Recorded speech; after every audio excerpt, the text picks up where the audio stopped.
ಅಣ್ಣವ್ರೆ ನಮಸ್ಕಾರ. ಪುಟ್ಟಣ್ಣಿಗಳೇ ನಮಸ್ಕಾರ. ಕಥೆ ಕೇಳಲಿಕ್ಕೆ ಬಂದ್ರಾ? ಬನ್ನಿ. ಮೊದಲಿಗೆ ಯಾರ್ಯಾರು ಸಬ್ಸ್ಕ್ರೈಬ್ ಆಗಿಲ್ವೋ ಅವರೆಲ್ಲ ಸಬ್ಸ್ಕ್ರೈಬ್ ಆಗಿ, ಈ ಕತೆಗೆ ಒಂದು ಲೈಕ್ ಕೊಡಿ. ನಿಮ್ಮ ಅನಿಸಿಕೆ ಅಭಿಪ್ರಾಯಗಳನ್ನ ಕಾಮೆಂಟ್ ಬಾಕ್ಸ್ಗೆ ತಪ್ಪದೆ ಹಾಕಿ.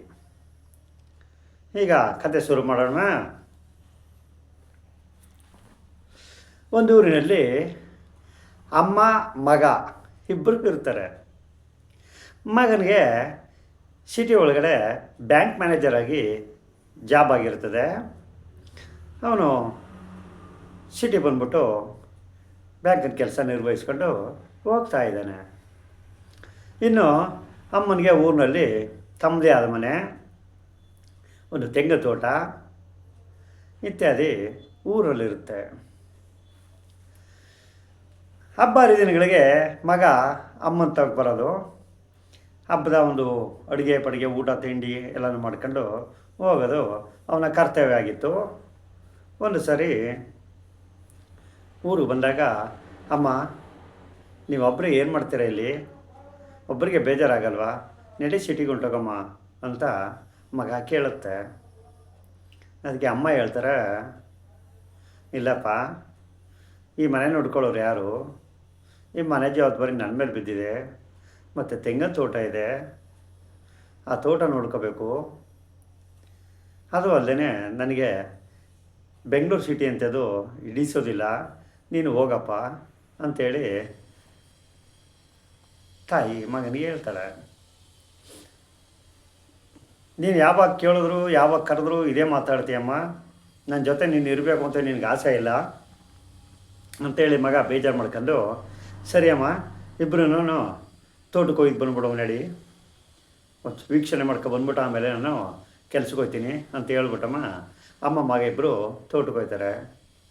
ಅಲ್ಲಿ ತೋಟ ಕಾಯ್ಕೊಳ್ಳುವಂಥ ಒಬ್ಬ ವ್ಯಕ್ತಿನ ನೇಮಿಸಿರ್ತಾರೆ. ಆ ತೋಟ ಕಾಯ್ಕೊಳ್ಳೋ ಹೇಳ್ತಾನೆ, ಅಮ್ಮವರೇ, ತೆಂಗಿನಕಾಯಿಗೆ ಭಾಳ ರೇಟು ಕಡಿಮೆ ಆಗಿದೆ. ಒಂದು ಪೀಸು ತೆಂಗು 8 ರೂಪಾಯಿ ಆಗಿದೆ. ಏನು ಮಾಡ್ತೀರ ನೋಡಿ, ರೇಟ್ ಇನ್ನೂ ಡೌನ್ ಆಗೋದೇ ಹೊರತು ಏರ್ತಾ ಇಲ್ಲ ಅನ್ನೋ ಮಾತ ಹೇಳ್ತಾನೆ. ಅದಕ್ಕೆ, ಇಲ್ಲಪ್ಪ, ನಾನೇನು ಕ್ರಮ ತಗೊಳ್ಳಾರೆ ನೋಡು, ರೇಟು ಏರ್ತಿದ್ದಾಗ ಸಂತೋಷ ಪಡ್ತೀವಿ, ರೇಟ್ ಇಳಿದಾಗ ದುಃಖ ಪಡಬಾರ್ದು, ಎಲ್ಲ ಸಮೋಗ ಹಂಚ್ಕೋಬೇಕು.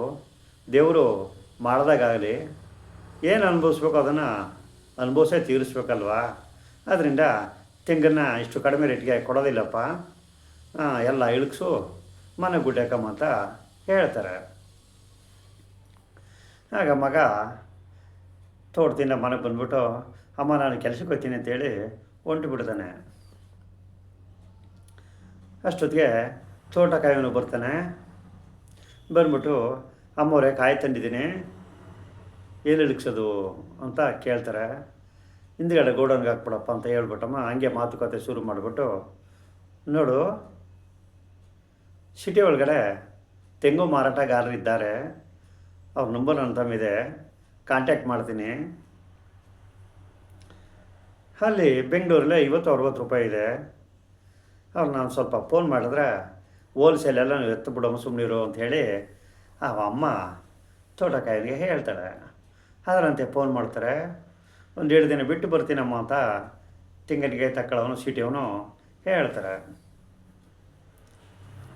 ಆವಾಗ ಅಂತೂ ಇಂತೂ ತೆಂಗಿನಕಾಯಿ ತಗೊಳ್ಳೋನು ಹಳ್ಳಿಗೆ ಬಂದ್ಬಿಟ್ಟು ಎಷ್ಟಮ್ಮ ಅಂತ ಕೇಳ್ತಾನೆ.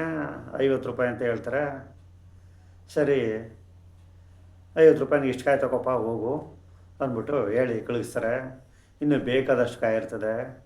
ಆಗ ಅವಳದೇ ಆದ ಒಂದು ಸ್ವಂತ ಬುದ್ಧಿನ ತಯಾರು ಮಾಡಿಕೊಂಡು,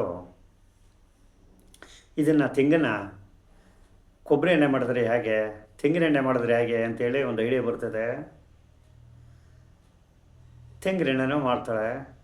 ಅದನ್ನು ಲೀಟ್ರಿಗೆ 150 ರೂಪಾಯಿನಾಗೆ ಮಾಡ್ತಾಯಿದ್ದಾರೆ. ಇವ್ರದ್ದು ಯಾವುದೋ ಒಂದು ಬ್ರ್ಯಾಂಡು ತೆಂಗಿನ ಎಣ್ಣೆ, ತೆಂಗಿನಕಾಯಿ ಮತ್ತು ಸುಲಿದಿರೋವು ಮೊಟ್ಟೆಗಳಿದ್ವಲ್ಲ, ಆ ಮೊಟ್ಟೆಗಳಲ್ಲಿ ಡೋರ್ ಮ್ಯಾಟ್ಗಳನ್ನ ಮಾಡಿ ಅದ್ಧೂರಿಯಾಗಿ ಕೆಲಸ ಮಾಡ್ತಾಯಿದ್ದಾರೆ. ಜನಗಳನ್ನ ಒಂದು 7-8 ಮಂದಿ ಕೆಲಸಕ್ಕೆ ತಗೊಂಡಿದ್ದಾರೆ ಅವಮ್ಮ. ಎಲ್ಲ ಕೆಲಸ 8 ಮಂದಿ ಕೆಲಸ ಆಯಿತು. ಅದ್ಧೂರಿಯಾಗಿ ಜೀವನ ಮಾಡ್ತಾಯಿದ್ದಾರೆ. ಒಂದಿಷ್ಟು ತೆಂಗಿನಿಂದ ವೇಸ್ಟು ಯಾವುದೂ ಇಲ್ಲ, ಹಂಗಾಗಿದೆ. ಮಗ ಸಿಟಿ ಒಳಗಡೆ ಇದ್ದವನು ಆ ಅಡ್ವರ್ಟೈಸ್ಮೆಂಟ್ಗಳು ಅವನ್ನೆಲ್ಲ ನೋಡ್ತಾ ಇರ್ತಾನಲ್ಲ, ಇದು ನಮ್ಮನೆ ಸಮಾಚಾರ ಅಂತ ಹೇಳಿ ತಿಳಿಯುತ್ತೆ. ಇವಳು ಆಲ್ರೆಡಿ ಆನ್ಲೈನಲ್ಲಿ ಮಾರಲಿಕ್ಕೆ ಶುರು ಮಾಡಿದ್ದಾಳೆ. ಕೊಬ್ಬರಿ ಎಣ್ಣೆ, ತೆಂಗಿನಕಾಯಿ, ಡೋರ್ ಮ್ಯಾಟು ಎಲ್ಲನೂ ಆನ್ಲೈನ್ ಸರ್ವೀಸ್ನಲ್ಲೇ ಬಿಡ್ತಾಯಿದ್ದಾಳೆ. ಅದು ಮಗನಿಗೆ ಗೊತ್ತಾಗಿ ಖುಷಿ ಪಡ್ತಾನೆ. ಅಲ್ಲಿವರೆಗೆ ಇವನು ತೆಂಗಿನಕಾಯಿ ವ್ಯಾಪಾರ ಮಾಡ್ತಿಲ್ಲ ಇವಮ್ಮ. 1 ವಾರ ಬರ್ತಾನೆ, ತೆಂಗಿನಕಾಯಿ ಲೋಡ್ ಎತ್ಕೊಂಡು ಹೋಗ್ತಾನೆ. ಇನ್ನೇನೇ ಬ್ರ್ಯಾಂಡ್ ಇದೆಯಮ್ಮ ಅಂತ ಕೇಳ್ತಾರೆ. ಆಗ ನಮ್ಮ ಹತ್ರ ನೋಡಪ್ಪ ತೆಂಗಿನ ಎಣ್ಣೆನೂ ಇದೆ, ಆಮೇಲೆ ಡೋರ್ ಮ್ಯಾಟ್ಗಳು ಸಿಗ್ತವೆ, ನೋಡು ತಗೊಂಡು ಹೋಗೋದಾದರೆ ಹೋಗುವೆ ಅಂತ ಹೇಳ್ತಾರೆ. ಅಮ್ಮ ಇವತ್ತು ತೆಂಗಿನಕಾಯಿ ತಗೊಂಡು ಹೋಗ್ತೀನಿ, ಮುಂದೆ ವಾರ ಕೊಬ್ಬರಿ ಎಣ್ಣೆ ತಗೊಂಡು ಹೋಗಿ ಬರ್ತೀನಿ, ಎಲ್ಲ ಸ್ಟಾಕ್ ಇಟ್ಟಿರಿ ಅಂತ ಹೇಳ್ಬಿಟ್ಟಮ್ಮ ಹೋಯ್ತಾನೆ.